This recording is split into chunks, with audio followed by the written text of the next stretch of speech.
I want you to take a look at that stack of paper behind me. It's the most powerful argument yet against ObamaCare.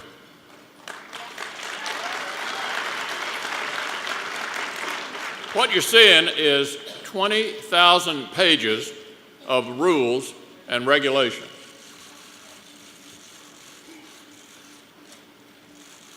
$20,000 pages. And if you think that's bad, wait till they try to fix it. On Wednesday, we had a vote in the Senate to defund this monstrosity. Every single Republican voted to defund ObamaCare.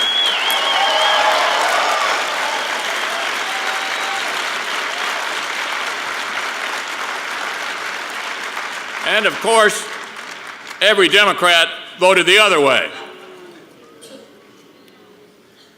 And that's what these Democrats voted for.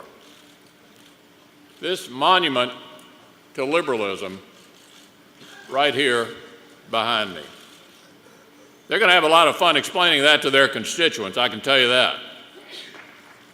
This law is a disaster. Anybody who thinks we've moved beyond it is dead wrong. ObamaCare should be repealed, root and branch. And I want you to know we're not backing down from this fight. It's an honor to be here, always is. So I want to thank Al Cardenas for inviting me and for all the hard work he's put into this year's event. As usual, Al and his team have put together a fantastic slate of speakers. And in keeping with the theme of this year's CPAC, they've all asked us to point the way forward. That means there won't be a lot of looking back this year at CPAC. And speaking for myself, I couldn't be happier about that. We've had a tough election last November, and it's perfectly appropriate to study what happened. There are a lot of lessons to be learned and ideas to look at. But I bet you're like me. I'm a little tired of the hand-wringing. Conservatives were never meant to be part of the crybaby caucus.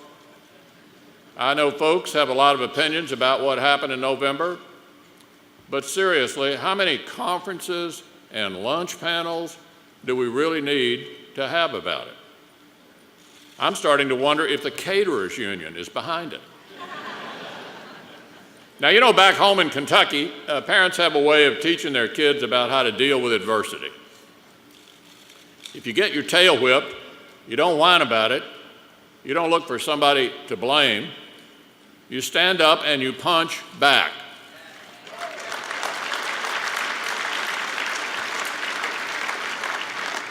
If you have noticed, the folks who won last year's election didn't waste a whole lot of time on a victory lap.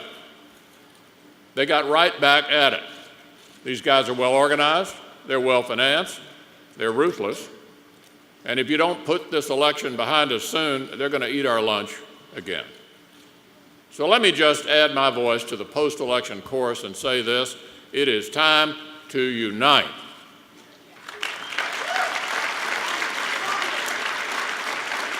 And it is time to get moving. If you've got good ideas, keep them coming.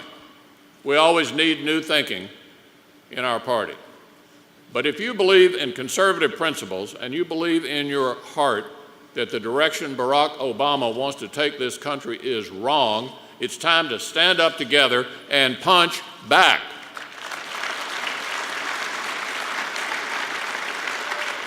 Now, the mainstream media loves nothing more than to sow division among conservatives.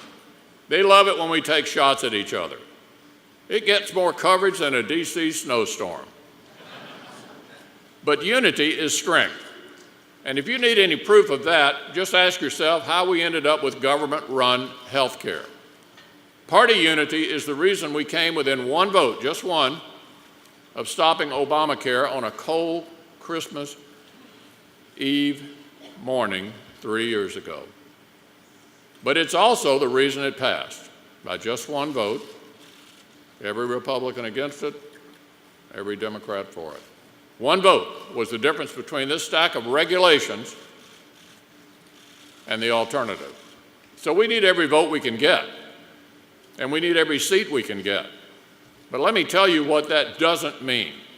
It doesn't mean we need to dilute our principles.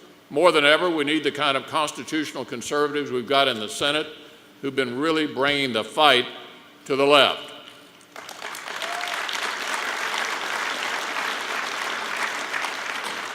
And I'm going to mention my Kentucky colleague Rand Paul as an example of that.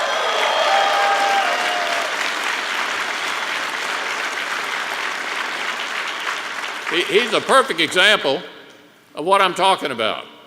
He's a warrior, and we need more warriors. Which leads me to my next point.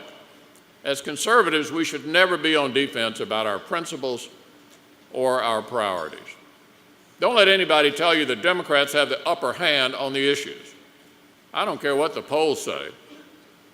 I mean, don't tell me Republicans are the party of millionaires and billionaires when Obama's campaign arm is charging people $500,000 for a meeting over near the White House.